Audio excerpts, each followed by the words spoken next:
So, hi all, very good evening and welcome back to the sixth week of TA live sessions for Artificial Intelligence Search Methods for Problem Solving. And this week we'll be discussing some questions from week 6 content, which is uh, some variants of the A-star method that we saw in the previous live session and some other search methods like breadth first heuristic search and uh, SMGS, and also a few other methods like beam search. Okay, so we'll be going through one example of each of these, so that would hopefully be of some use to you when you solve the assignments.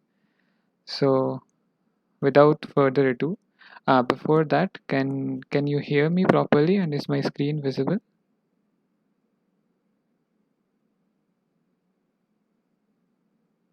Okay, that's great. Thanks for the confirmation.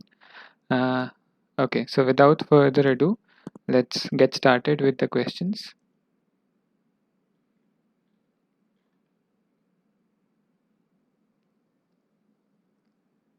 Yeah, so the first question is from, this is the first question in front of you. So this is based on the monotone condition that you may have encountered during the week 6 lectures. And so what this basically says is that we have to consider this example city map that is given over here on the left hand side. And as usual, S is our start node, G is our goal node. Okay, and the square grids, the square boxes in the background are all 10 cross 10 units in size, like the previous examples that we have dealt with in the previous weeks of the live sessions. And what you have to decide is whether we want to use Manhattan distance as a heuristic function or Euclidean distance as a heuristic function based on the criteria that which of these distances satisfy the monotone condition. Okay, so that is the question in a nutshell. Any doubts about the question itself?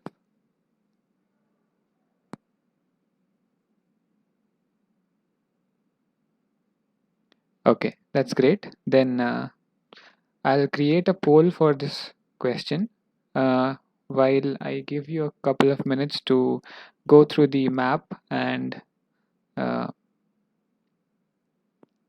and try to solve the problem. Okay, so there is a request for okay, so two things. First, there is a request about week 6 practice assignment 1 answers. So uh, it's better if you post it in the discussion forum. Again, I have been saying this a lot of times and sorry for that. I keep repeating myself, but uh, so the practice questions are basically if that you see in the current assignments, uh, that is framed by Bhaskaran sir, right? So if you have anything very specific about that particular set of questions, you should post it in the discussion forum so that he can address it directly, right? Or if you would like me to address it, again, I would say post it in the discussion forum a few days before so that I can go through that question. But yeah, let's see, depending on how much time we have remaining towards the end. If we have some, then we can go and visit the practice assignment again. But for now, let's come back to the question. Um, yeah, you could also check your internet connectivity. The screen seems to be visible for the others, so you could just look into that. And yeah, the second question was about monotone condition. So if you remember from the lectures, what basically is monotone condition is that for let's consider some edge in the graph or in this map that is given over here from some node m to some node n, okay, such that the edge is directed towards the goal node. Okay, so for example, consider this. Okay, let's consider any of these nodes over here, okay, in this map, and let's consider another node that is connected via an edge to this node that we considered.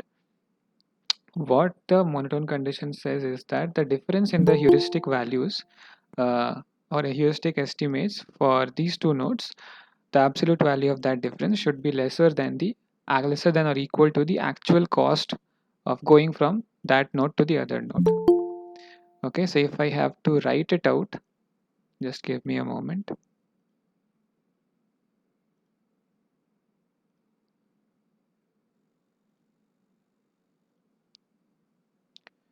So consider that as a part of a big map, we have, sorry about that, we have two nodes. Okay, one is M, one is N.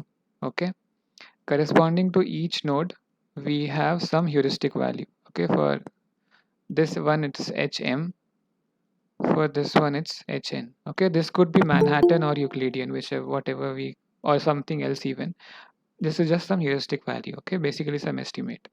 And this edge is directed towards the goal node. Let's say the goal node is somewhere over here.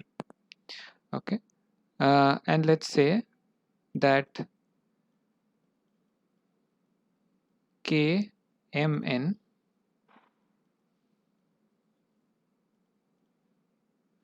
is the actual cost of going from M to N. Okay, so heuristics will give us an estimate. Okay, based on these estimates, the cost of going from M to N would be what?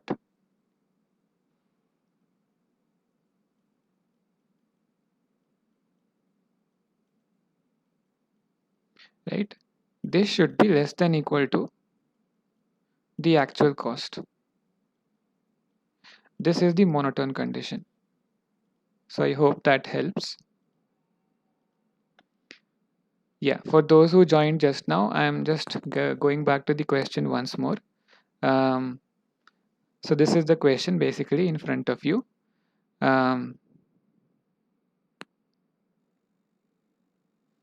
yeah, don't worry about the, if you joined right now, we didn't start too early. We just started maybe a couple of minutes ago, and this is the first question only that we are still just discussing the question itself. We haven't yet gone to the answer discussion.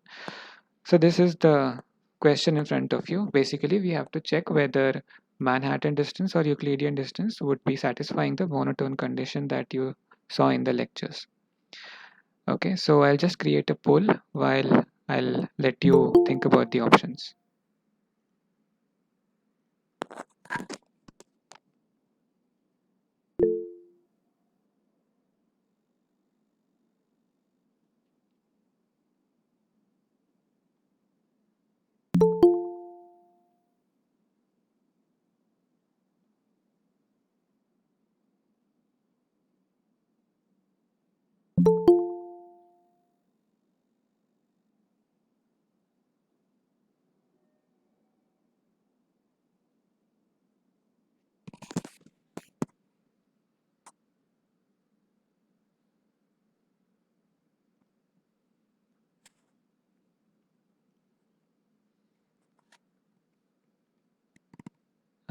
So Ram, you may try rejoining the meeting once.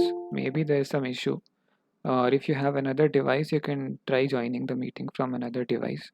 It seems like the screen is visible to others. Can others also confirm once?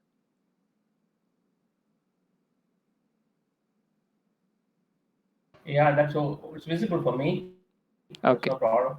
Okay. Thanks for confirming.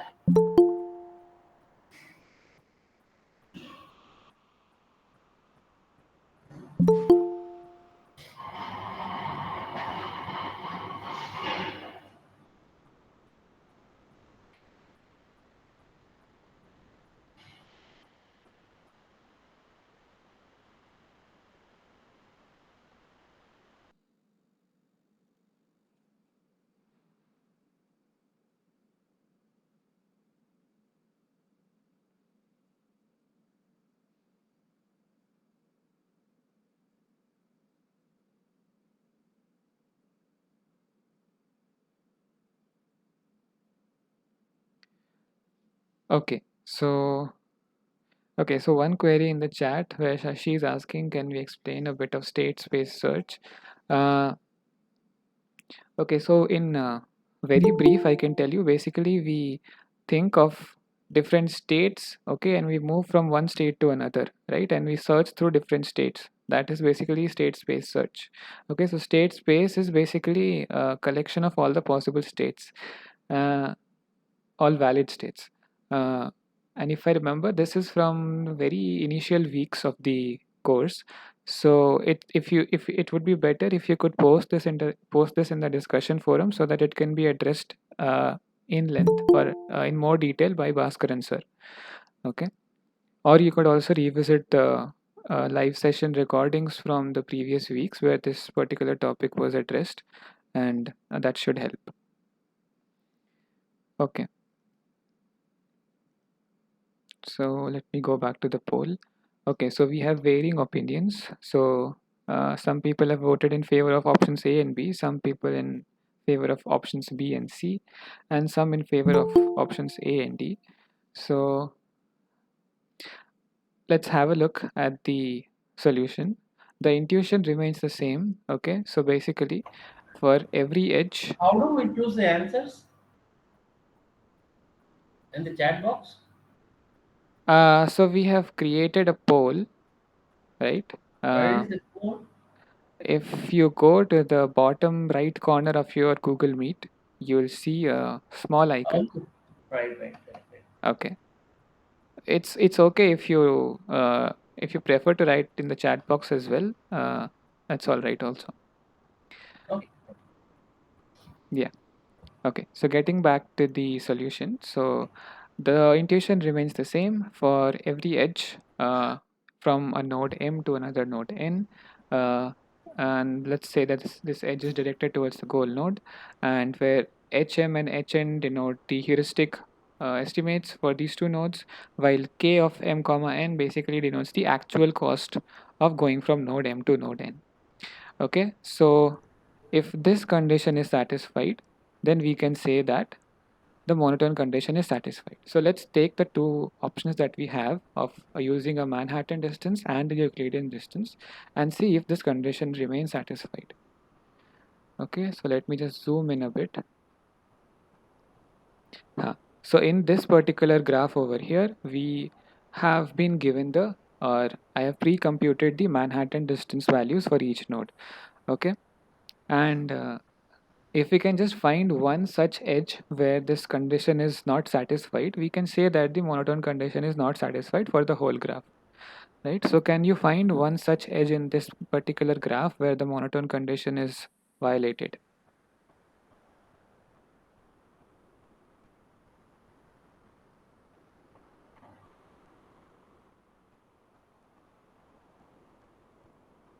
Yeah, exactly. There are multiple edges actually. One of these edges is from 170 to 110. Uh, no, I think that does satisfy the monotone condition. So here basically the heuristic value, let's say this is M and this is N. Okay, then HM minus HN would be how much? Oh, this is 60, right? No, yeah, this also doesn't satisfy.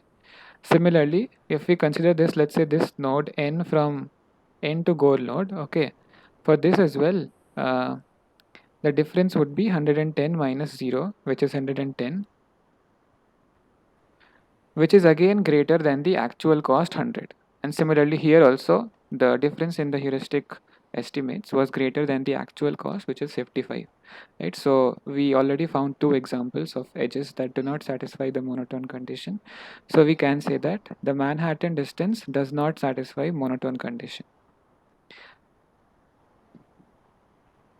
Now let's take a look at the Euclidean distance. Okay, so I'll shift the map.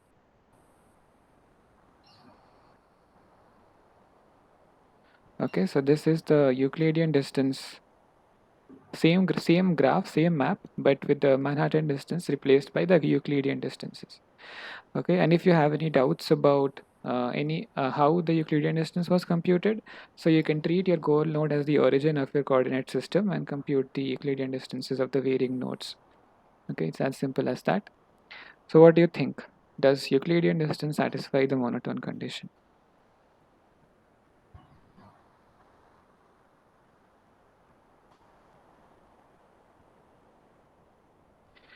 Okay, so I'll give a small example since there is a request on how to calculate Euclidean distance. So, okay, so in a normal coordinate system, what do we do? Okay, this is our origin. 0, comma 0. Okay, this is the x-axis, this is Yep. the y-axis, this is 1, 2, let's say this is 1, and let's say this point over here, that is that has 1, comma 1 coordinates, right? So how do we calculate Euclidean distance? It will be from the origin 0 minus 1 whole square plus 0 minus 1 whole square and whole root of that, right? Which will basically be root 2. Okay, so the Euclidean distance from this origin, let me use a different color, from this point to this point is root 2. Similarly, in this map, you could treat this particular point as your origin. Okay, so let's say the coordinate of this one is 0, comma 0. You can find the coordinates of the different nodes based on this, right? And you can apply the same formula and calculate the distance.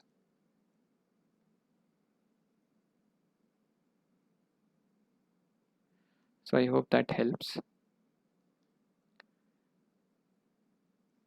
Coming back to our point, so does Euclidean distance satisfy the monotone condition?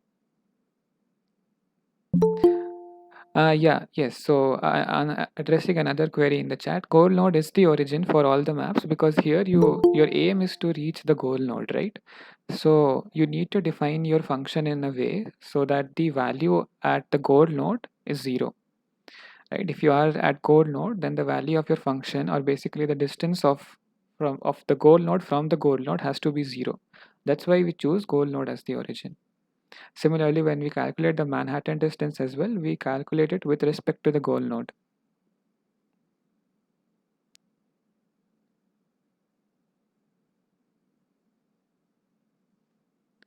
Okay. So if you verify for every edge in this graph, you will see that for every edge, the monotone condition is satisfied. Okay, you can verify that yourself. I'll give you a couple of minutes to check for yourself. You can also check for the edges that we were looking at in the previous graph with the Manhattan distance and see that in this case now the the monotone condition is now satisfied in fact.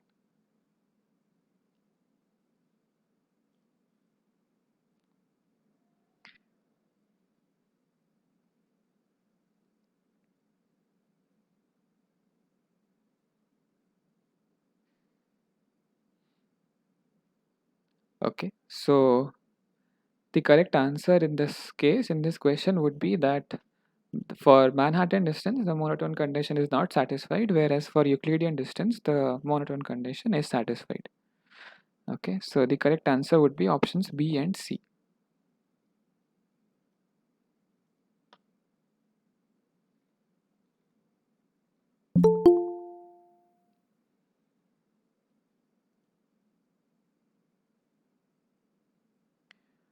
All right.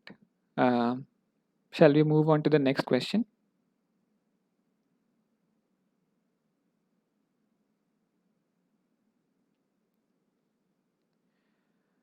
Okay. So if you want to calculate the different coordinates, just focus on the background uh, matrix that is given in the background of the map. Okay. So if I just show you this, you see this slightly faded lines in the background, right? These crisscross lines where each of these is a small box like this. So you can treat each of these as one unit of the coordinate system, right? So if this is your origin, then this box would be, this particular point would be one unit to the left of the origin. This point would be one unit to the top of the origin. This point would be one unit to the bottom of the origin. Similarly, you can extend these particular things and calculate the or find the coordinates of whichever node you are trying to find the Euclidean distance for. If you notice, each node is located at one intersection. Okay, so you can easily pinpoint the coordinate of each particular node.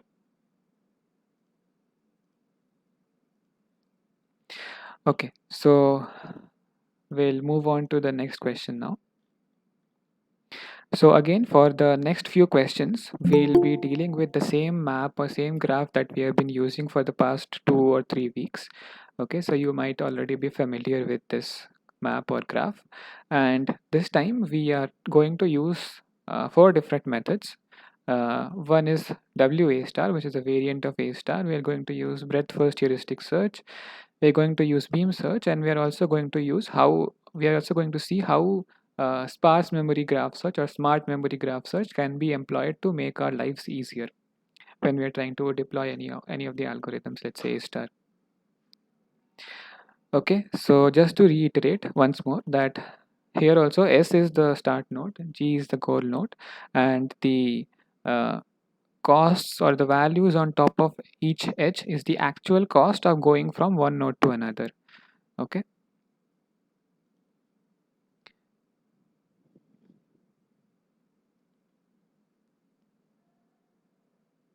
Yes, Ram, coordinates can have negative values as well. When you apply it in the formula, since you are squaring it, it won't matter. But yeah, coordinates can have negative values as well.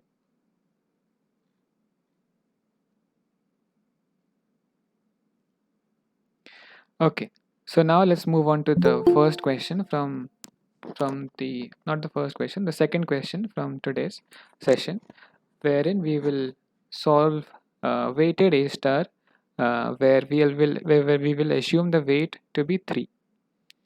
Okay, so what this basically means is that, so if you remember from A star, we were defining the function to be a combination of G and H, right? Where G was the actual cost and H was the estimated cost.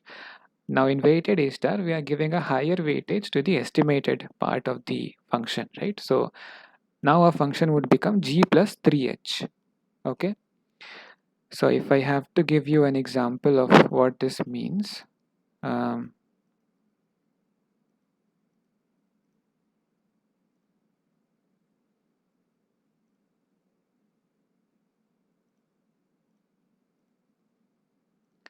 huh. So if you remember, we were defining our nodes in this fashion. We had a node name. We had a place for the index or the order in which the particular node is refined or inspected.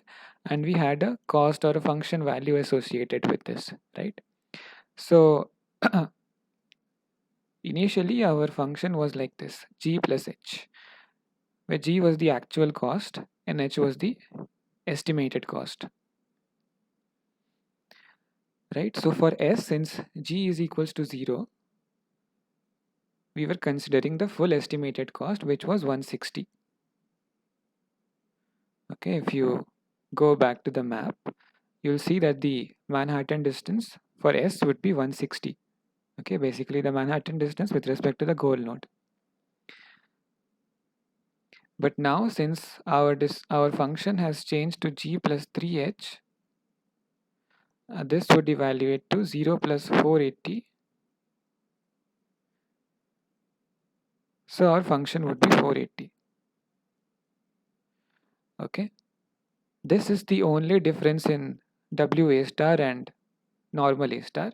Just the function value is different, and because the function value is different, our search tree will also change, because we are going to choose different nodes as we did in the A star method, because our function values is change our value is changing. But otherwise the whole method proceeds in the similar fashion to what A star does. Yeah, so I'll actually give you a couple of minutes to try to solve the A star method on your own. Try to form the search tree by starting with the S node, and then we can have a look at the actual search tree and have a look at the solution as well. I'll go back to the question so you can see the uh, question more clearly. So the question basically asks us, we have to list the uh, fourth, fifth, and sixth nodes that are inspected by your WA star algorithm. Okay, and as usual, we're going to start with inspecting the start node first. Okay. Um,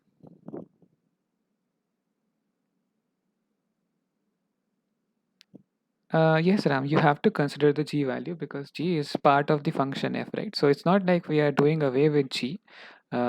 G is still a part of the function value. We are just giving a 3 times higher weightage to the estimated component. It is a 10 cross 10 graph. So each of these small units in the background has dimension 10 cross 10. Okay, I'll zoom a bit more.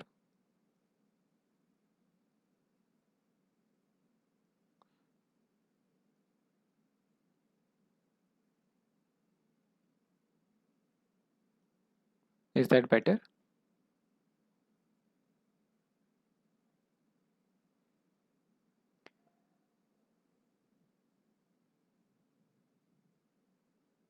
Huh. And also to address another doubt in the chat box, you can access the lecture recordings or the live session recordings through the Swayam portal itself.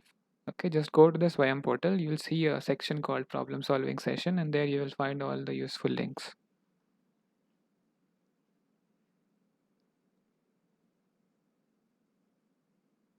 Okay, so I'll give you a couple of minutes and then we'll go to the discussion.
By the way, if you have found the answer to the question in the meantime, you can feel free to write down your answers in the chat box.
Okay, so we can discuss the solutions now. Um, Okay, so before starting with the solution, two queries in the chat. No, Ram, I don't think there is a shortcut to solving this. Uh, One thing that I can say is that there is an initial overhead of calculating some of the distances, let's say the Manhattan distance, but once you have calculated it, I think the rest of the algorithm is very, very straightforward. So you won't have to worry too much. Only this is an initial effort and time requirement in terms of the distances calculation. And also, I hope that if this is asked in the final exam, the map wouldn't be as complicated. So yeah. Uh, Maybe that is that, but if you want further explanation on or some hints on the complexity of the maps that you can expect in the final exam, then you can also post it in the discussion forum, and maybe Bhaskar and sir will be able to address it. um, uh, Also, I am not really aware of the logistics of whether you'll get papers or anything in the exam or not, so sorry about that, but you can ask in the discussion forum. Maybe some of your colleagues who might have written exams for NPTEL before would be able to address it, or someone from the NPTEL team might be able to address as well. Um, and another question is, do we need extra information? No, I think the amount of information that is given to you in this question should be enough to answer at least this particular question. Uh, and how so? Let's see that now.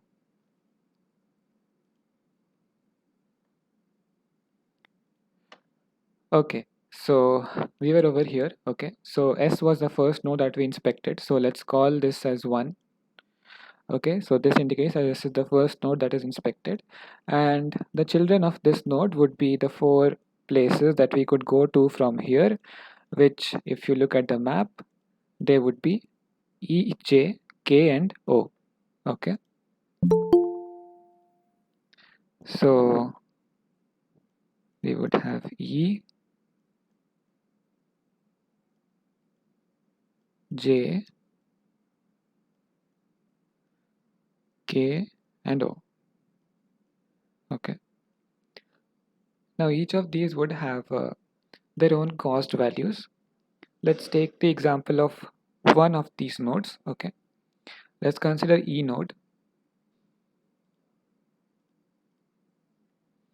Okay, so this is our E node. We know that the actual cost of going from S to E is 40. Okay, so for E, we know that G is equals to 40. Now we need to find the heuristic or the estimated cost of going from E to the goal node. Okay, for that we need to find the Manhattan distance. So for E, that would be how much? 1, 2, 3, 4, 5, 6, 7, 8, 9, 10, 11, 12, 13, 14, 15, 16, and 17.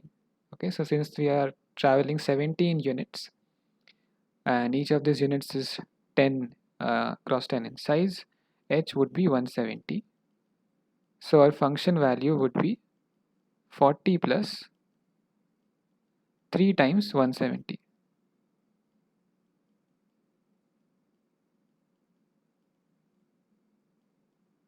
Okay, sorry for the bad handwriting, but you can find the final value. That is what the f value for E node would be. Okay, and similarly we'll find the values for J, K, and O, and we'll see that which of these looks like the most promising partial solution, as we used to do in case of A star, and then we'll refine that one next. Okay, so I already have the tree solved for you. So let's zoom in a bit.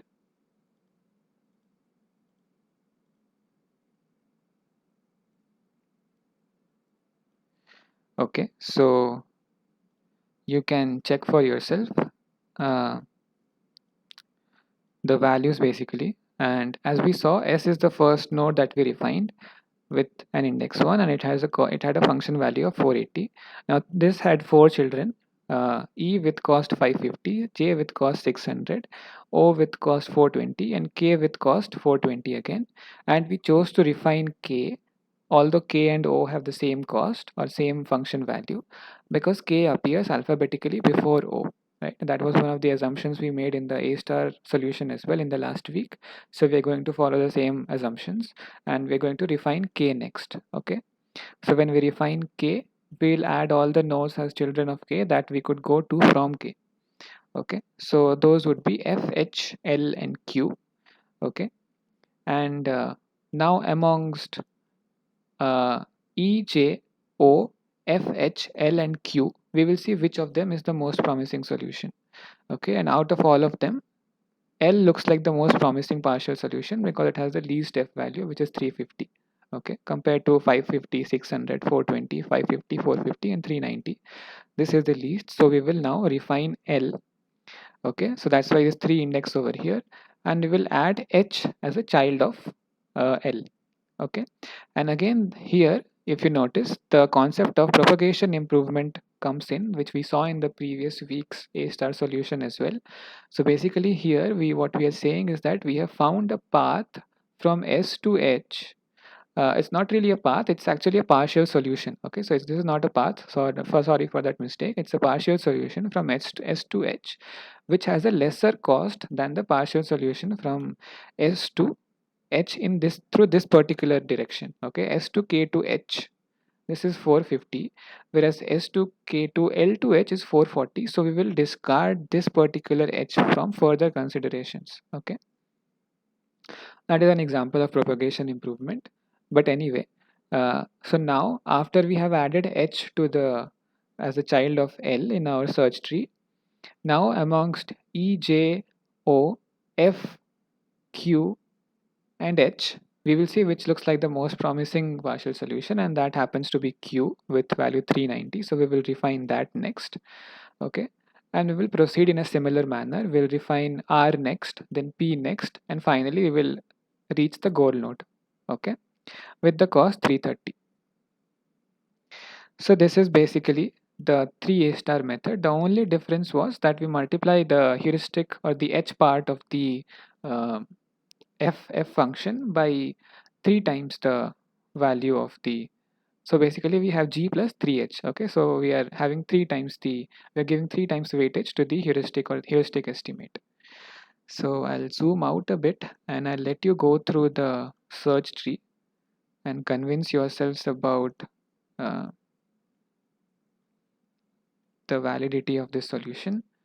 uh, I'll scroll a bit down so that you can see the later part of the tree as well, and then we can move to the next few questions.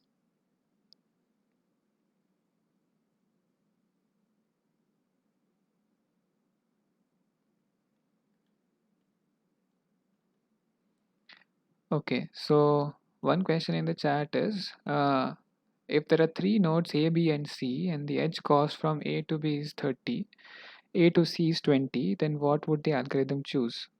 Uh, so when you say the edge cost, I am assuming you mean the actual cost of going from A to B is 30 and A to C is 20, right? So uh, in this case, you also need to take into consideration the heuristic part, right? Are you saying that 30 and 20 are the costs including the heuristic part, or is it basically, okay, so you mean the f value for okay, so basically you mean the f value is 30 and 20 for 2 different nodes. If these two are the only nodes that are candidates, then would it be AB or ACB? It will go for ACB because that looks like the most promising solution at that point of time, right? It will go for the most promising solution. So 20, so it will go for 20. Okay, considering only these two are the only things that are in consideration right now. Yeah, I'll show the start node.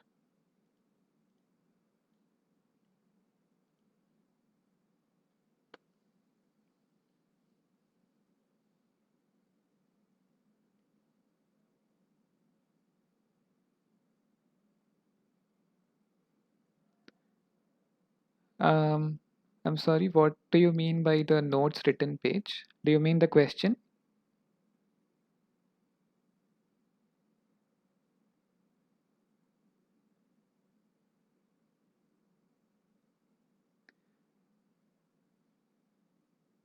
Handwritten page. Um, I don't think I have a handwritten page. Oh, you mean this one? Ah, okay.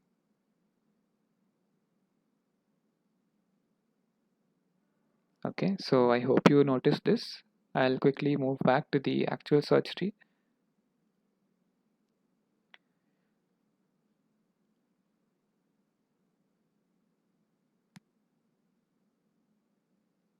Okay, I'll give you maybe a couple of more minutes and then we can move on to the next question.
Okay, so a couple of questions in the chat. Can we revise the value based on new node or not? Uh, can you elaborate a bit more on what you mean by revise the value?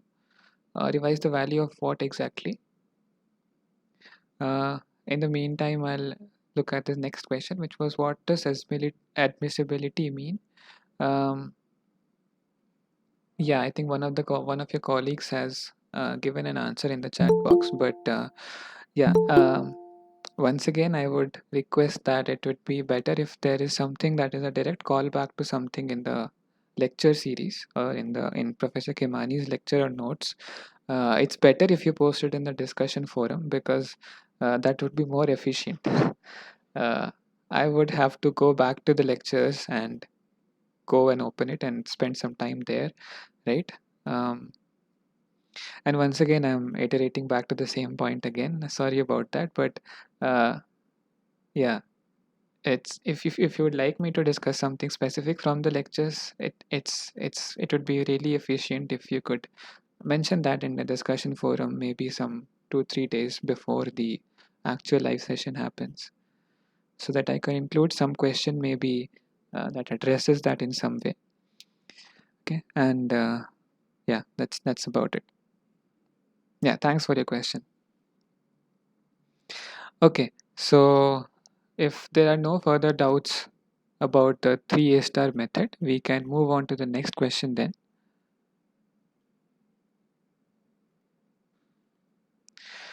Okay, so the answer to this question would be Q, R, and P, which are the fourth, fifth, and sixth nodes inspected by the algorithm. And you can easily verify that from the search tree. Right? So Q is the fourth node that is inspected. R is the fifth node, and P is the sixth node. Okay, so Q, R, and P are the answers. Okay, Now moving to breadth first heuristic search. Okay, so a bit of background on what this is. So if you recall from the initial few weeks, we went through the breadth first search method, right? Um, and What this basically means is that here we are given a particular upper bound called u equals to u, which has a value of 303, and let's just assume that we have got this value through some method or some oracle has given us this value. Okay, um, so we have this value of, or this u value of 303, which is the upper bound. What this basically means is that when we are solving this particular problem using the breadth first method, we are going to prune our open list. So if you remember, there was an open list that we were maintaining when we were solving using PFS, right? And what breadth first heuristic search says that when we are adding new nodes or new candidates to our open list, we will add them only if they are lesser than this particular upper bound that is given to us. Any node that has a heuristic value that is greater than this upper bound, we are going to not add it to our open list at all. And the intuition behind that is that we say that if a node has a heuristic value, or this f value that is greater than this upper bound, let's say if it would have something like a 350 or 400 value of f, then we can say that further exploring this partial solution is of no use to us. Okay, so we are not going to consider that at all. So we are going to prune our open list intelligently. Okay, that is the difference between breadth first search and breadth first heuristic search. And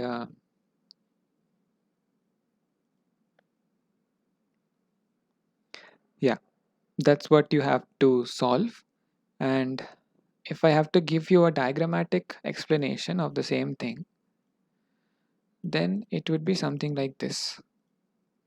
So if you remember, in breadth first search, if this was our start node, okay, and let's say this was our goal node,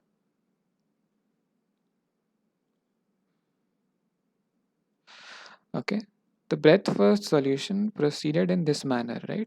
It used to explore the neighborhood, right? So on and so forth. It used to proceed like that.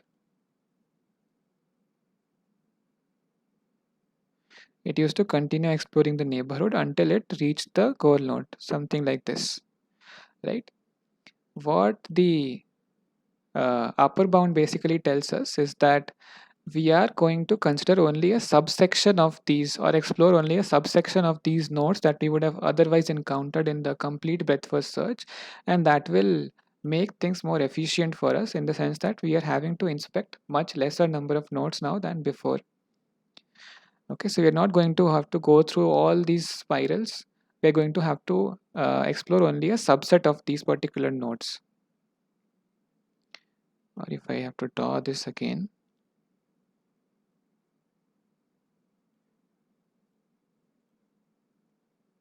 let's say this is the boundary given to us by our upper bound.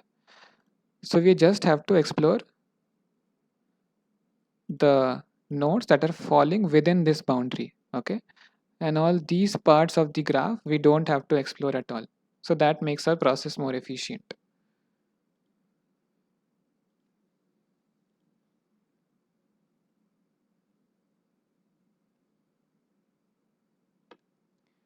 Okay, so that is what breadth first heuristic search is. So uh, I'll again give you a couple of minutes to try to solve it on your own, and you can feel free to write down the answer to the question in the chat box, and then we can have the discussion on the solution. And to address one query in the chat, um,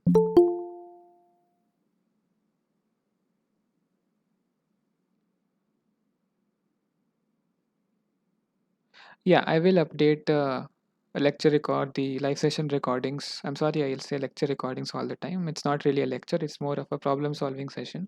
So I'll upload the live session recordings before the assignment deadline.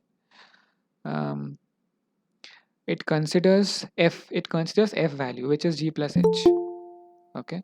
It's written in the question. See the third line, it says that BFH is a variation of BFS, prunes new nodes having F values where F is equals to G plus H greater than or equal to U just before adding the nodes to open. Okay.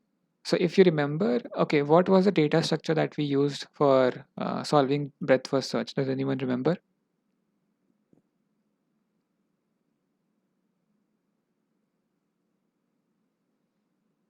Was it stack or was it queue? It was a queue, right? Yeah, it was a queue. We used a queue. So what this basically says is that when you're adding your nodes to your queue, which is the open list, while adding, you will discard the nodes that would have a F value greater than 303. Okay, and you'll add all the nodes to your open list that have a F value lesser than or equal to 303. Okay, so yeah, I'll give you a couple of minutes and then we can have a discussion.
All right.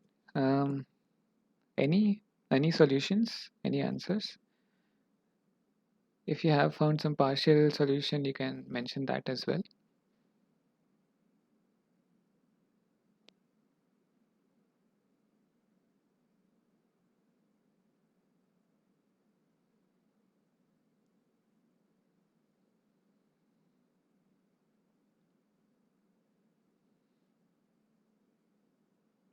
Okay. Uh, I'll give you a few more minutes. Okay. So one answer is K, N, and Q. Okay, that's great. So let's wait for maybe 2 more minutes and then we'll have a look at the solution.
All right.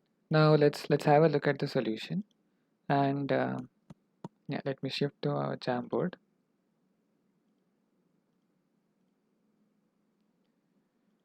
Okay.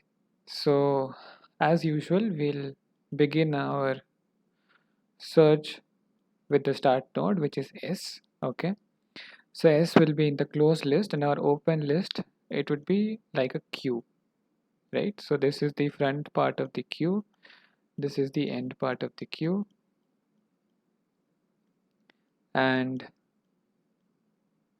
what would be the elements in the queue? Okay, that is what we have to decide.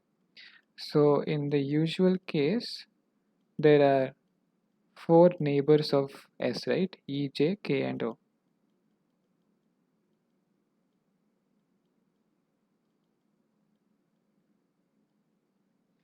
Okay, and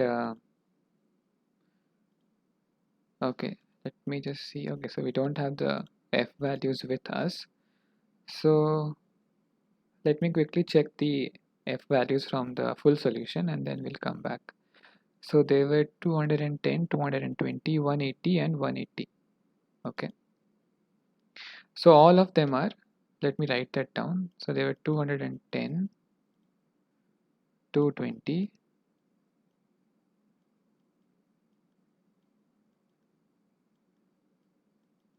180, and 180, right? So all of these are lesser than our upper bound of 303, right? So we will add all of these to our queue um, and we will to proceed with the normal breadth first search method. Okay, let me actually just shift to the full solution. That will be easier for you to follow as well.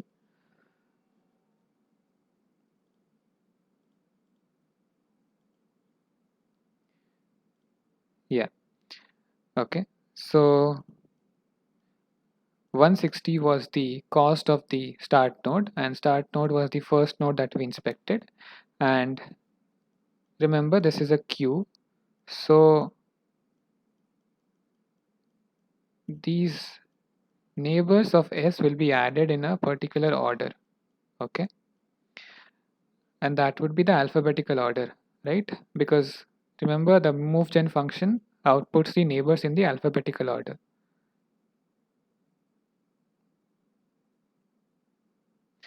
Yeah, exactly, Sandhya. You're correct. As you mentioned in the chat, it proceeds exactly the same way as breadth first search, but it doesn't consider the nodes with F value greater than 303.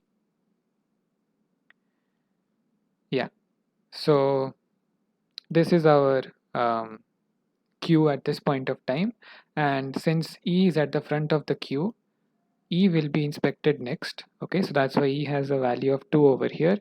And so E had neighbors A, B, and F. Okay, but see that A and B have values greater than 303. So these won't be added to your queue, but F will be added. Okay, so F will be added to the back of the queue because elements are added to the back of the queue, not at the front of the queue. And E will be taken out from the front. Okay, so now your queue would look like this: J, K, O, and F. So next J will be inspected, 3, right? After that, K will be inspected, then O will be inspected, then F will be inspected, and you will keep adding things to your queue, which is your open list as well, right? Except the nodes that had a value greater than 303. Okay, so if you have a look at the full search tree, all these nodes with a value greater than 303, they are marked with dotted lines, which basically means that they were not added to the open list. Okay, all of these. Even G was not added, okay, because this had a value of 330. This one was added. Okay, otherwise the solution proceeds exactly the same as a breadth first search. Okay, so I'll zoom out and I'll let you go through the search tree. So could you please tell me what is the 303? How do we get 303? So for this question, you can assume that the 303 is an upper bound that was given to you by some oracle. But and that will also be given to you in the question when you solve this in the assignment or at the exam. But there are some methods that you could use to arrive at this value of upper bound, or you could select this upper bound yourself as well and in a predefined manner. Okay, but yeah, that's what it is. That's what I wanted to say. Um, yeah, does that address your question? Yes, sir. Whether it will be given or we have to assume. It will be given to you in the question. Like for this particular question, if u of 303 was given to you in the question itself, right? If you are implementing this kind of an algorithm for some problem of your own, let's say, and you don't have any direct way to get a systematic value of this upper bound, then you could go by your own intuition about the kind of problem that you are trying to solve, and you could set an upper limit yourself. But for practical cases like this assignment and exams, you will be given the u value. Okay, sir. Okay. Yeah, thanks for your question. Sure, I'll shift to the question once.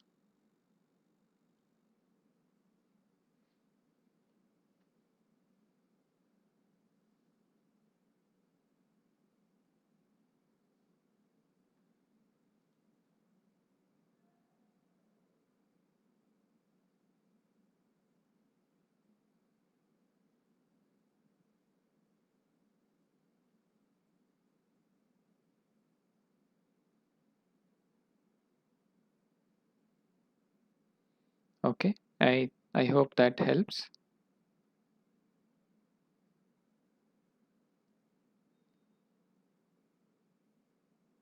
I'll shift back to the solution, and maybe I'll zoom in a bit so that it's a bit more clearer to you.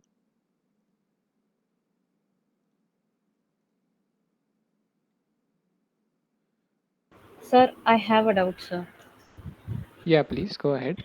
Sir, here for the F node, you have mentioned like the cost is 280. SEF. But I found a better path, SKF, which costs only 250, sir. Which path? SKF. SKF. Could you please check that, sir, once? So remember that this is a search tree. Okay, so this is showing a partial solution. Okay, let's go back to the big map and then let's see. So which path are you talking about? SKF, sir. S to K to F. Okay, so this has 60 plus 40, 100. And what is the heuristic value for F? 150, sir. 150. Okay, so this makes it 250. And what is the one that we are considering? 280. Okay, and what does that go through? SEF, you mean? Yes, sir.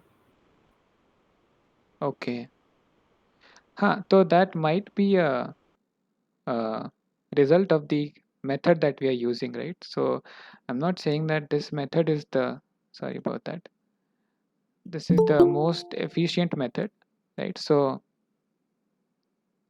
it is solving or it is inspecting elements as they are appearing in the queue, right? Since this is based on the breadth first method, and we have already seen methods that are way better than the breadth first method, like the A star method. But we are still learning about some variations of this method so that we know a holistic view of the different kind of methods that do exist, right? So if you notice in the first step, although K had a lesser cost, right? It had 180, right? F value of 180. Still, we were inspecting E before K, and that is because that's how the breadth first method is defined. It explores everything in the neighborhood in the alphabetical order. Right? That was also one of the assumptions given to us. So that is one shortcoming of this question, which you of this not this question, the problem, the not the problem also, the algorithm that we are using. And thanks for pointing that out. But yeah, we have seen better methods like A star and WA star before. So, like A star, it won't ignore the node which has a higher cost, and it will again reevaluate its value cost. It won't reevaluate. It will choose whatever method looks the whatever way looks the most promising at that particular instant of time. If later down the line it finds that there is one way that is more efficient than the current partial solution that it is exploring, it will shift back to the more efficient method or more efficient partial solution. Yeah. Okay, sir. Got it. Thank you, sir. Yeah. So which means if even if the cost function is higher, it will consider for that time being. For which algorithm you mean? This one, sir, breadth first search. Yeah, it will proceed in the manner in which will inspect the nodes in the manner in which they are inserted in the queue, right? Okay, So okay. yeah, yeah, that's how Which means the alphabetical order. Alphabetical order. exactly, yeah. Yeah, thank you. Yeah, and as some of you mentioned, I don't know which language this is, but it'll be helpful for all if you could write in English, because then it would be readable to everyone. Sorry about that. Uh,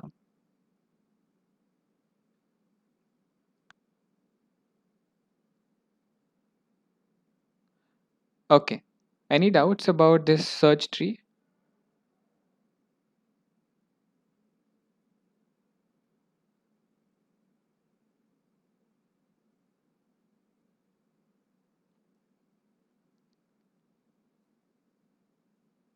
Okay. Then we can then move on to the next question. Let's just have a look at the solution for this question though.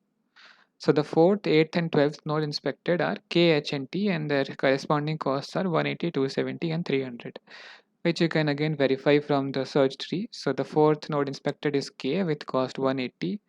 The 8th node inspected is H with cost 270, and the 12th node inspected is T with cost 300. So KHT and 180, 270 and 300.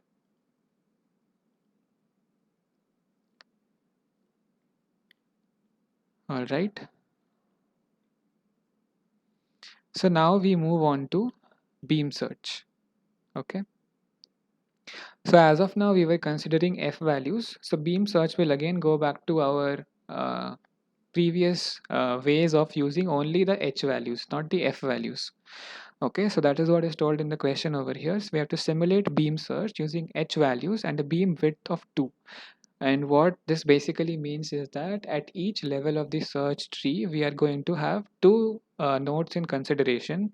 Why 2? Because 2 is the width of the beam. Okay, so imagine a window that only allows 2 nodes inside it at a time. Okay, so you will fill it with the two most promising looking nodes at each level of the search tree. Okay. This is also what is said in the next sentence. The best two nodes are retained at each level, irrespective of whether they are better than their parents or not. Okay. And we have to terminate if the new layer is not better than the overall best node discovered so far. And again, if the nodes carry the same cost, then we'll use the alphabetical order to break ties. We have to find what is the path found by the beam search method for S to G and what is the cost of that path found. Okay, so again, I'll give you some time to try to solve it yourself. I'll zoom into the question also.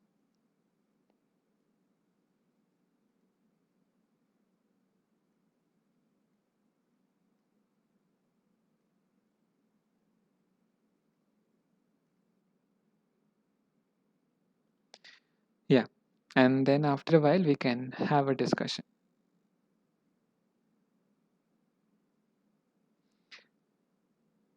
No, in beam search we are not doing any changing of values.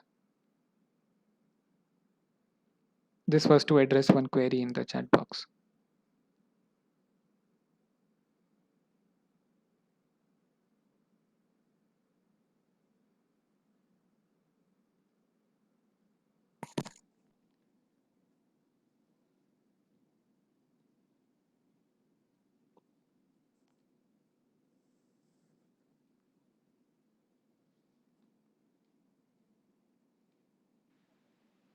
Sir, it would be nice if you could brief this logic of beam search.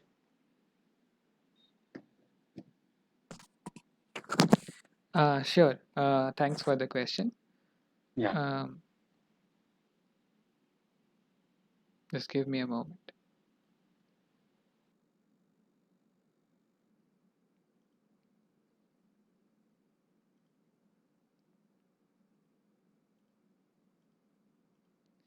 Yeah, so basically these are just different variations to show of existing methods to show. So beam search you have also encountered in the previous weeks, right? And this is to show that there are some ways to make our process more efficient at the cost of uh, maybe slightly compromising the optimistic or the optimal value that we are reaching or in what time we are reaching.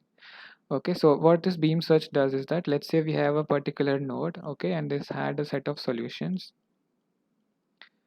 Not solution, sorry. I'm messing up the terms a lot today, but sorry for that. So it had a number of neighbors, okay, and usually what we would have done is we would have explored all of these, right? And or we would have had a look at all of these and then looked at which of them is the most better looking or the best looking among the all the options. But suppose you have a really strict constraint on the amount of resources that you have to solve this particular problem, okay, then it wouldn't make sense to go through all the possible options. So that is where the beam search comes in, wherein you will consider only not all of these but two of these, let's say this and this one, which looks the most promising at this level of the search tree, and then you will expand only these. Sir, this is based on cost function, these This is based on two the nodes. H values, Okay, okay, okay. the heuristic values. And then Yes, again sir, yes, sir. at this level you will consider the best looking of all these, okay, let's say this and this, and then again you will expand these further. Okay, so you're kind of ignoring the other things and you're only focusing on two uh, nodes at each level of the search tree. Okay, that is what the basic intuition behind beam search is. Fine, sir. Fine. Yeah.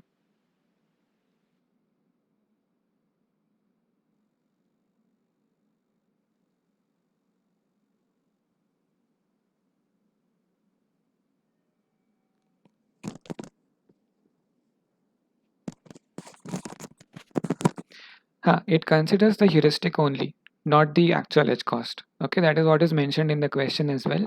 We have to simulate beam search using edge values, okay, and beam width of 2.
Uh, yeah, I'm really glad we were having you all are having a nice discussion in the chat box, and I agree with all of it except one point. I'll just like to correct one point. It is not a TSP problem.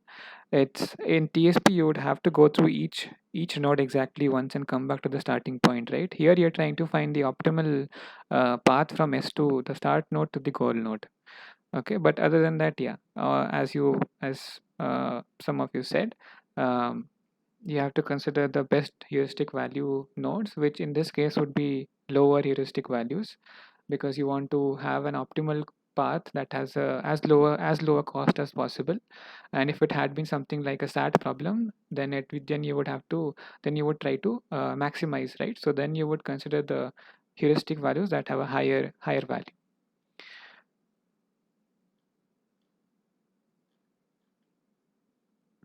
Yeah.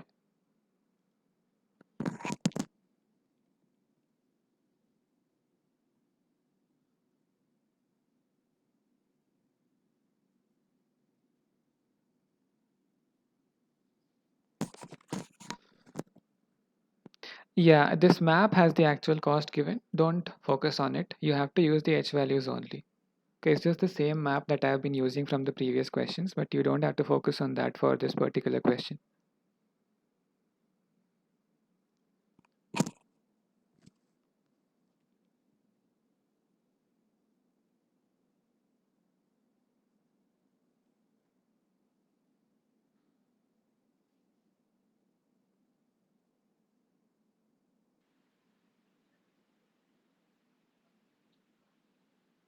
Kamal sir, meanwhile, one general question. Yeah, sure. I slipped to register for the examination. Is there any possibility by making a special request? Um, I'm not sure if I don't think that is in my hands. I also have no Yeah, idea I about. understand that. Yeah, I also have no Okay, idea about the process for exam registration. I'm sorry about that.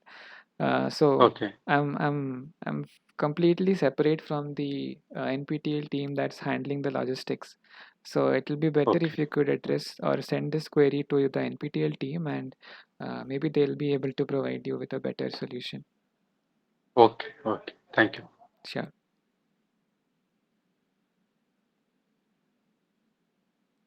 Okay, I'll just have some water and come back, and then we'll discuss the solutions. Until then, you can explore the problem a bit more.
So I saw a couple of messages in the chat box, and one of them is a valid question about uh, the K and O question that you asked, and we're going to have a look at that.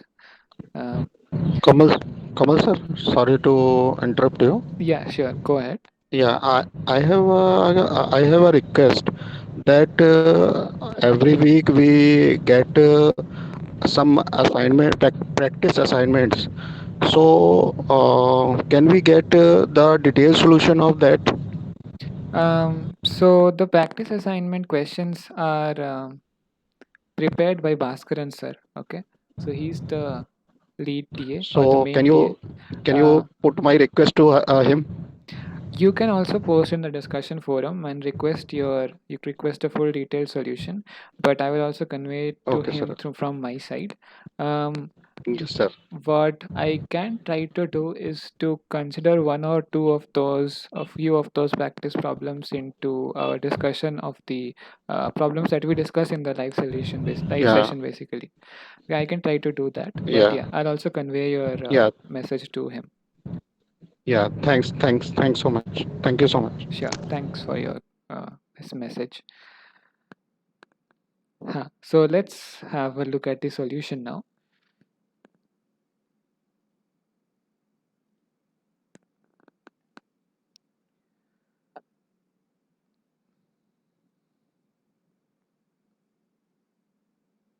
Okay, I hope you can see it. Okay, yeah. So again, we start with S node, okay, which has H value of 160, and it is the first one to be inspected. So the numerical one over here, and so the neighbors that it has are E, J, K, and O. And out of all of these, so if you notice, these are all the H values, okay? Not the actual costs are not added in any ways. These are all the H values. And we are only considering the two best looking nodes at this level, which are K and O, which both have a cost of 120, which is lesser than both 170 and 190. Okay, so then we look at in the next level, we look at the children of or the neighbors of K and O. Okay, so here we have F, H, L, and Q and S, which are the neighbors of K, and N, Q, S, and U, which are the neighbors of O. Okay, so here comes the doubt that was asked by one of your colleagues in the chat box is that uh, do we consider only the children of K, or do we go for the children of O as well?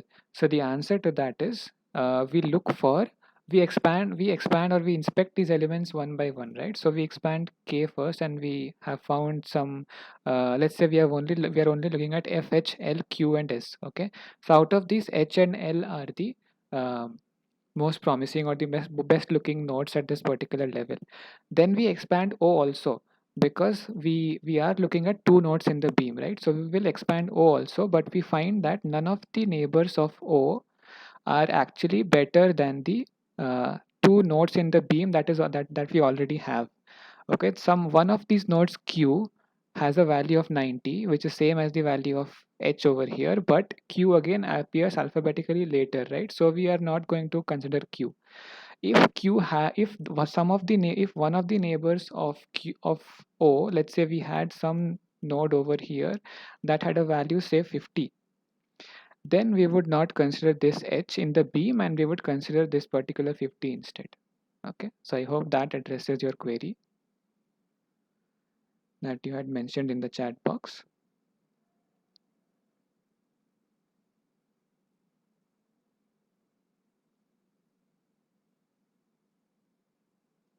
Okay, so we proceed in a similar manner. We then look at the neighbors of these two nodes in the beam at this level, which are H and L. So the neighbors of L are C, I, K, and L, and M, and the neighbors of L are H and K, again with values 90, 120. So we only consider the best ones at this level, which are 60 and 50 for I and M.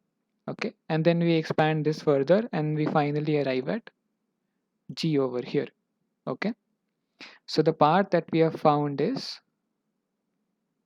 can anyone tell? S, K, H, I, and G. S, K, H, I, and G. So this way, this way, this way, and finally to G. Okay, and at this moment, we have two nodes in the beam at every moment, remember, except the root node. Okay, we have P as well in the beam along with G with a value 40. But since we have already found the goal node, we are not going to expand any further.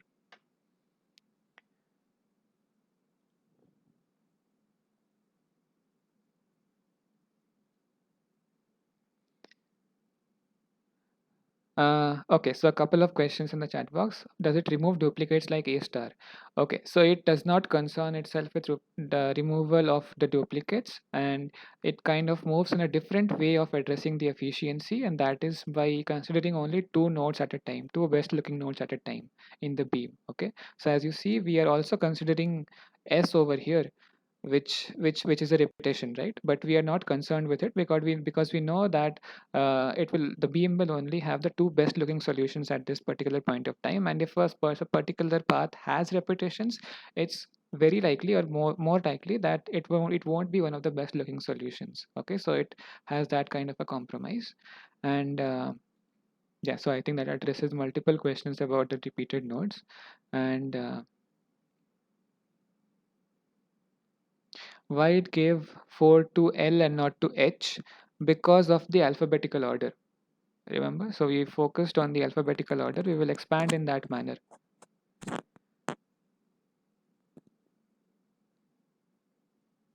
Oh, I'm sorry about that. No, it's not the alphabetical order. It is because L has a lesser cost than H. Yeah, it's not the alphabetical order because H appears before L. Yeah, that's my bad.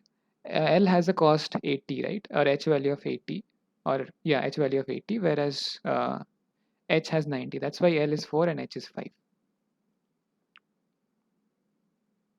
Yeah, I think that has also been addressed by one of you in the chat box. Thanks for that, Rocky. Um, yeah, so that's about it. That's the solution.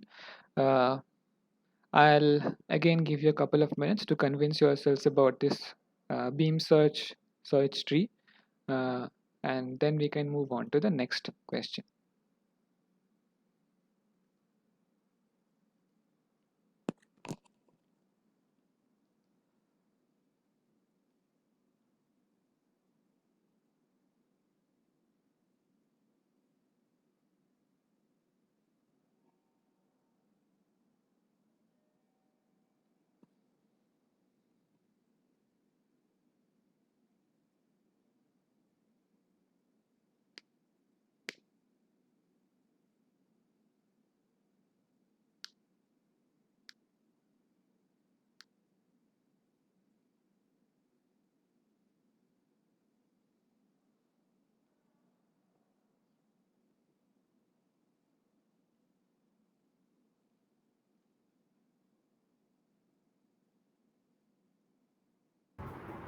Sir,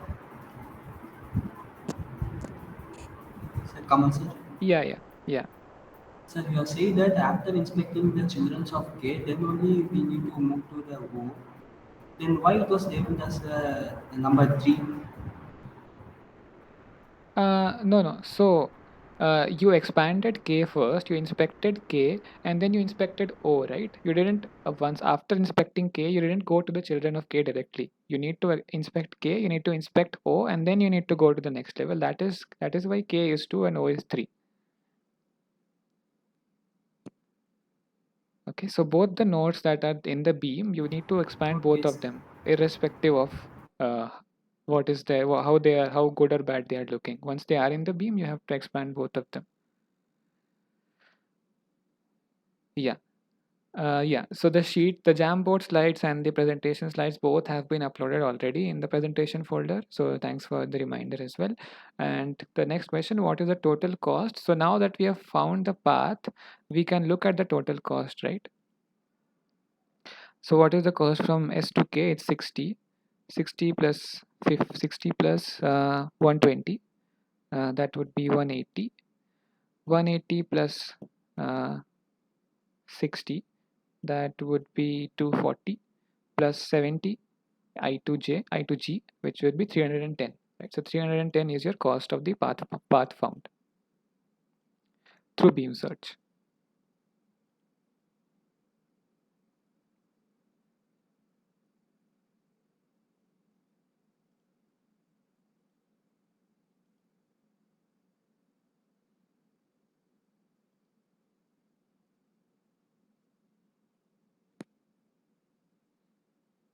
Okay, so maybe 2 more minutes and then we'll move on to the next question.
Yeah.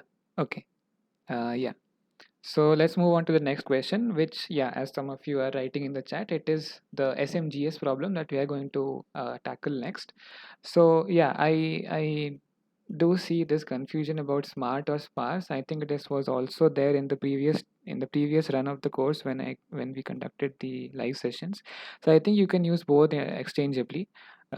It's both smart and sparse. I think Professor Kemani might have used smart maybe or sparse in some of his lectures, and the intuition that I got behind that was that, so what we're trying to do is we are not trying to keep track of all the connections in a graph. Okay, so what I mean by that is, so um, let's say we have some okay, so let's say this is our open. Okay, this is our open, and this is the set of nodes that uh, okay, so these are some of the nodes, and these are some other nodes in the back of the graph. Okay, and these nodes that are at the edge, you can say this one, this one, this one, this one, and this one, these have connections to the nodes at the back as well. Okay, so this continues, so on and so forth, and there are some nodes in the open. Now suppose you have a very strong constraint on the amount of memory you have to store all these connections between the open nodes and the closed nodes. Okay, so these particular nodes behind the open node, these are all the closed nodes. Okay, so in that case, when you have very restricted, very big restrictions on the memory, you would not want to store all of these nodes as well, right? Instead, what you could store is that the connection between the open nodes and the edge or the boundary of the closed nodes. And what basically this would indicate is that this would imply is that you do not want to go back from the open node to one of these closed nodes. Okay, because that would make you go backwards towards the start node itself, not towards the goal node. Okay, and you don't want to do that. And by storing only these boundary closed nodes, it would automatically imply that you also can't go back to all the nodes that appeared behind these closed nodes. Okay, which is basically this whole collection of closed nodes. Okay, so this is one efficient way of addressing a lesser amount of resources with respect to memory. Okay, and that is something that you might very well come across when you deal with very huge graphs. Okay, and so what we do is we categorize the whole closed set of nodes into two parts. One is called boundary and one is called kernel. Okay, so how do we differentiate between the boundary and kernel nodes? So let's say you have your closed, you demarcate into two parts. One is boundary and one is kernel. So boundary would be all those set of nodes in the closed that have at least one connection to the set of nodes in your open list. Okay, let's say this is your open list. Okay, so all these nodes, this one, this one, this one, this one, and this one, they have a connection, at least one connection to the nodes in the open list. So all of them you would call the boundary node. So boundary or kernel is a status that you assign to the nodes in the closed list. Whereas kernel are all those set of nodes that have all its neighbors in the closed list, which basically would mean some node over here. Okay, let's say this is one of the nodes and all its neighbors are already in the closed list. Okay, so this one we would give a status as a kernel node. Okay, so this is the basic intuition. So what this implies is that we are trying to make sparse connections instead of having all these connections, maintaining all these connections in our memory. Let's say we are starting from this start node. Okay, and then we are maintaining this intermediate node that we can call a relay node.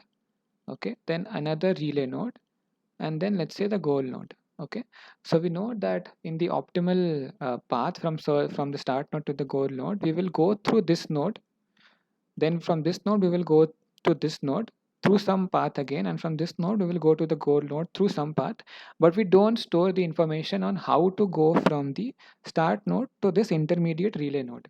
Okay, so we basically break down our problem into small parts and we make this connection sparse to address the limited resources that we have. So that could be an intuition behind calling it sparse memory graph search. And smart memory graph search is pretty straightforward. Why we would call it smart? Why would we would call it smart? Because it is making things more efficient for us. Okay. So I hope that addresses the intuition behind this SMGS problem. And now let's move on to the actual solution. Okay, let me show the question first at least. We haven't even shown the question. Okay, this was another question that we already addressed from the beam search, which basically asked what is the other node in the beam at the point when we reach the goal node, and we already saw that was P. Okay, I'm not going through this again. So here we come to the SMGS.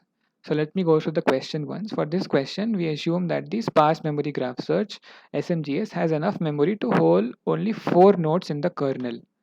Okay, so a kernel can be holding only 4 nodes, and these 4 nodes are other than start node. Okay, so start node will always be part of the kernel. Okay, so it can hold 4 nodes other than the start node in the kernel. Okay. We will not count S to be part of the kernel because it is never deleted. And what the question asks is that we have to list the nodes in the open list after our SMGS has inspected the 4th node, where S is the first node to be inspected. And then we also have to list the nodes in the boundary. okay, after the fourth node has been inspected. So one thing that I would like to clarify, and that has also come up in previous times when we have discussed this question, is that SMGS is a way to make an algorithm like something like, let's say, A star more efficient. Okay, so we will use our A star reasoning or A star way of solving the solution or solving the problem, but we are going to make it more efficient by using the intuition behind smart memory graph search to address a restriction like this, that our memory can hold only 4 nodes in the kernel. Okay, so any doubt about the question first of all?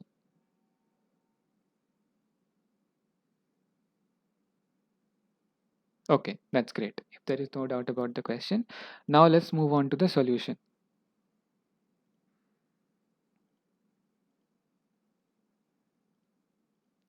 Okay, so here we will focus on since this is based on the same map that we have been using for all this while, we already discussed the A star solution to it, right, in the previous live session, and which is basically this one, the A star search tree from week 5. So we'll sometimes reference this in while solving using SMGS as well, but we will be using the map that was given to us initially, the big map.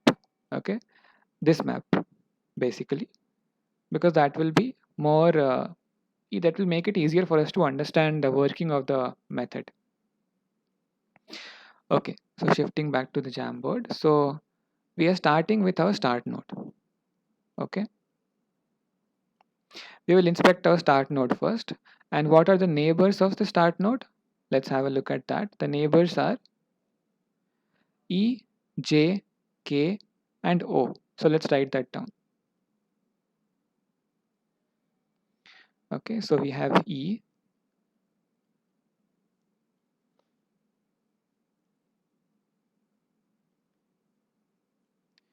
J, K, and O. Okay, so now when we first inspect the start node, which is the very first inspection that we do. Okay, so let me mark it with yellow. Okay, this basically means that we have inspected this node, the start node. Okay, what we will also do is we will create or have these edges in the reverse direction from the neighbors to the parent or the node that we inspected. In the reverse direction basically indicates that we do not want to go back from, let's say, E or J or K or O to S while finding our optimal path using any method like A star. Okay, so this is what this reverse arrow indicates, nothing else. Okay, do not confuse it for the path arrows.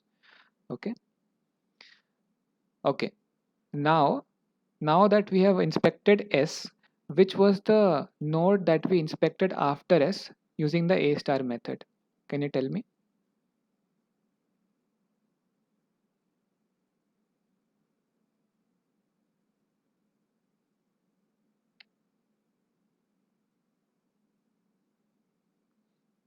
It was K, right?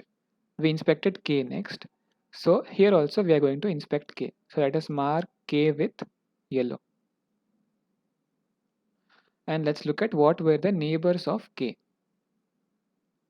The neighbors of K were S. We already have that connection. The other neighbors were F, H, L, and Q.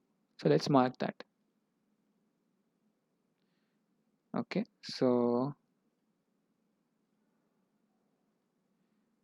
F, H, L, and Q.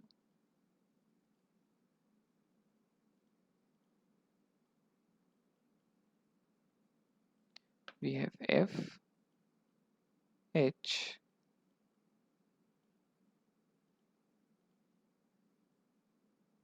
L, and Q. Okay, and let's mark these backward edges to indicate that we do not want to go back. Okay. Okay, so as of now, all of these nodes that are not marked with yellow, these are our open list of nodes. Whereas this S and K, since they have been inspected, these are our closed nodes. Okay. All right. Now after K, which was the next node that we inspected through our A star method? O. That's right. We inspected O next. So let's consider that now. Okay, so let's mark O with yellow.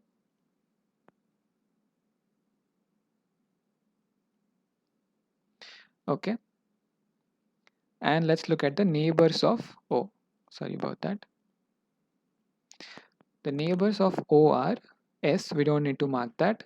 The other neighbors of O are N, U, and Q. Okay, so this is where the propagation improvement quality of A star will be helpful for us. Okay, so first let us write down these neighbors N, U, and Q.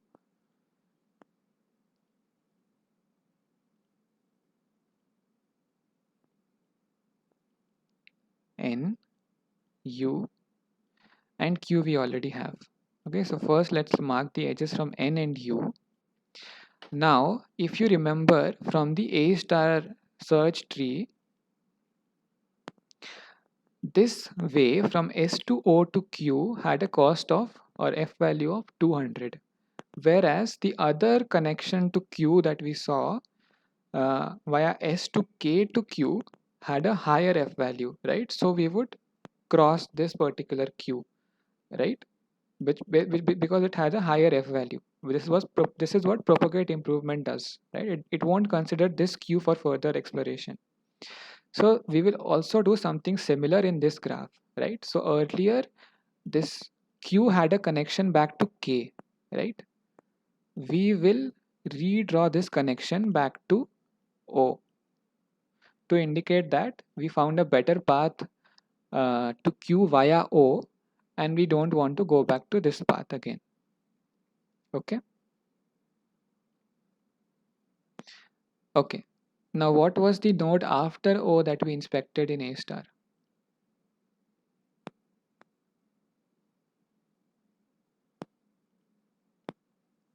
L. It was L. Correct. So now let's look at the neighbors of L. Let's first mark it with yellow to say that it is closed.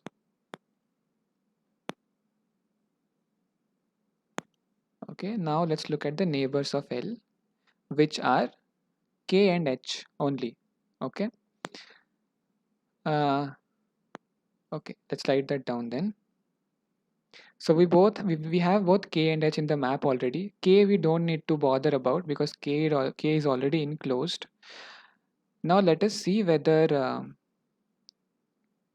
this L to H is a better connection than K to H. Okay, via the propagate improvement strategy of A star. And we find that the way from S to K to L to H has cost 260, whereas the other one, how much did it have? S to K to H was 270, right? So again we have to do propagate improvement and we have to remark the edge. Basically from H to this H to K we will remove this and we will have this edge. Okay, so this is what our graph looks like, or the SMGS aspect of the graph looks like after 4 inspections of nodes. Okay, and this is what the question asked, right? After 4 nodes have been inspected, right? We can go on for further also, but the question asked us for after 4 nodes have been inspected, right? So now let us evaluate what is our boundary and what is our kernel and so on and so forth, and what is our open. Okay.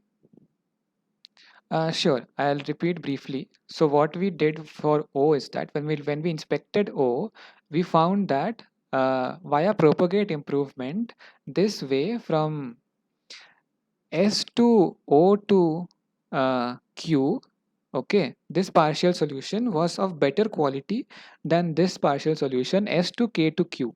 Okay, so we redirected the arrow from Q being a neighbor of K to Q being a neighbor of O. Okay, this is what we do to accommodate propagate improvement in our SMGS, while we are keeping track of the open, closed, the boundary and kernel nodes in our SMGS approach. Similarly, we did the same when we encountered H, when we expanded L node. Okay.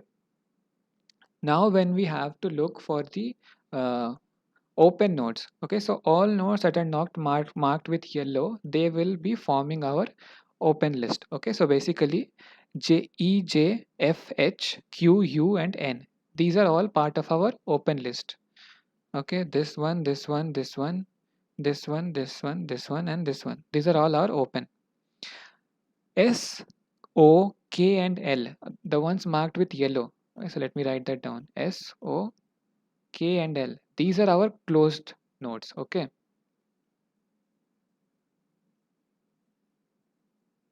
but which of these are boundary nodes and which of these are kernel nodes? Can anyone tell? Remember the definition that we categorize a closed node as a boundary node if it has at least one connection to any node in the open list, and we categorize the closed node as a kernel status when all of its neighbors, all of its connections are closed nodes. So you can see that all of these, exactly, no nodes are there in kernel. Thanks for the answer, Sandhya. So you see that all of these nodes in the closed list, S, O, K and L, all of them have at least one connection to some node in the open list. Okay, so S is connected to J and E, O has connections to N, U and Q, K has connections to F and L has connection to H. Okay, so all these four are part of our boundary and our kernel is nil. It's empty at this point of time.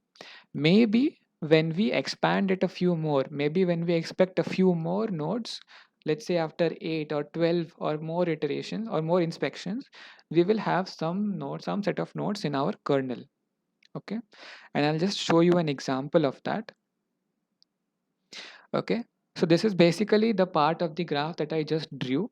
Okay, it says use the A star solution from week 5 to determine the boundary and kernel status as we did. Okay, from the state space graph, not the search tree. Okay, here the open nodes are shown by green. Okay, we used a slightly different color, but that's fine. Boundary is shown in blue and kernel is in dark blue. So as you see, none of these nodes are marked as dark blue because kernel is empty. Okay, and this is the same definition of boundary and kernel nodes that we just saw. And this is the graph that we arrived at after 4 refinements. So if you refine it a few more times, so here I've given 2 more graphs after 8 refinements and after 12 refinements, which basically means after you inspected 8 nodes and after you inspected 12 nodes. Here you see that one of these is in kernel. Okay, but the reason why we will still say that after 8 refinements still the kernel is empty, because this S node is always considered a member of the kernel. Okay, so we won't consider this, we will still call kernel as nil after 8 refinements, whereas after 12 refinements we see that there are nodes like O, K and L which have all of their neighbors as closed nodes and they're also not S. Okay, so at this point we can say that our kernel is filled with O, K and L. Okay, so this is just for your reference. You can draw the graph further on your own when you have time, and you can verify through this 2 extra graphs that I have provided on this Jamboard. Okay.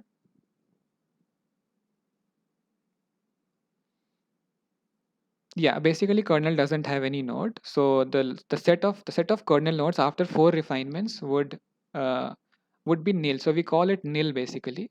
If I just show you the answer. Oh, here we are not dealing with nil, but anyway, we are only asked about the open nodes and the closed nodes, which we already saw. Are E, F, H, J, N, Q, and U, and K, L, O, and S. Okay. So usually when you're asked this question in the assignment, they will mention that if the kernel is empty, then you mention nil or something like that. Okay. So you can follow whatever they say. If they want you to put 0, you can put 0. If they want you to put nil, you can put nil. Yeah, so basically that was the SMGS approach using A star or for making the A star method more efficient. And that brings us to an end of questions for today. That also brings us to the end of the time we had for today. And Abhishek, I see your request. It will be a bit difficult for me to update it today itself, but I'll try to do that by tomorrow morning. Okay. Can we have a break on the assignment? Again, Bharatwaj, that is not in my hands, unfortunately. Um, you can make a request on the discussion forum and see if Bhaskaran sir can do anything about it. But yeah, unfortunately, it's not in my hands.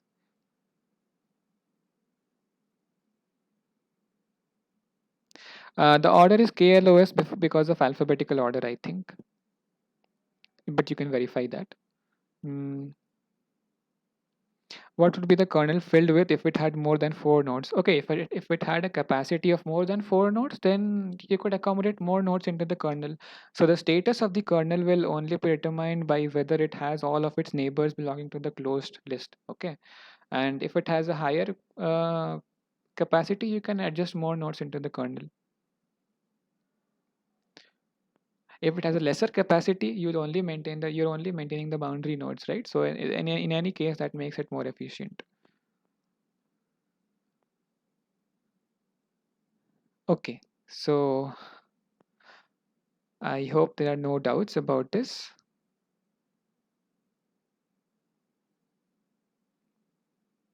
So Namita, thanks for your question. I think the question over here asked us just to list the nodes in the boundary. Okay, it didn't ask for any particular order, so that's why we have mentioned it in KLOS. But yeah, I think this is not really a big problem over here. If they specifically mention that you mention it in a specific order, then you can follow that order. But yeah.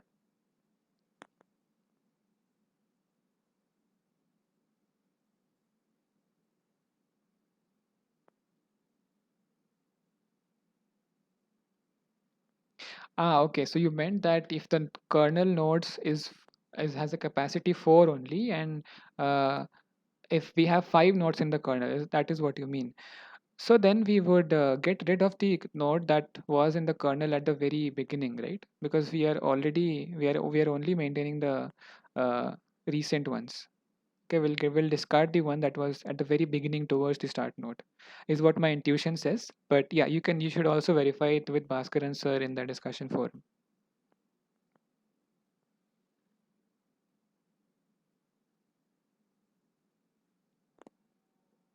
Uh, no, no, no. I think you're getting confused. The question of expansion of the fifth node doesn't come because a node will be part of a kernel only after it has been expanded. Okay, kernel is always a closed list member. Kernel and boundary both are members of closed list. Uh, but yeah, that's what it is.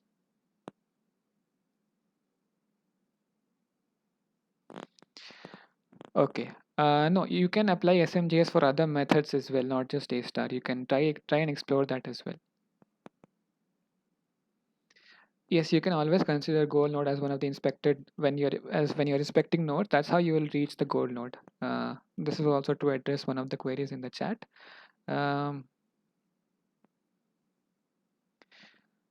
Okay. Suggest some site for studying. Uh, I would say that just see the lecture videos, solve the practice assignments, solve these live session questions by yourself, and I think that should be sufficient. Okay, I don't have any particular website in mind, but yeah, you could also post this doubt in the discussion forum, and maybe some of your colleagues could help you out as well. Okay, then. Thanks all for attending, and let's meet next week. Have a good evening.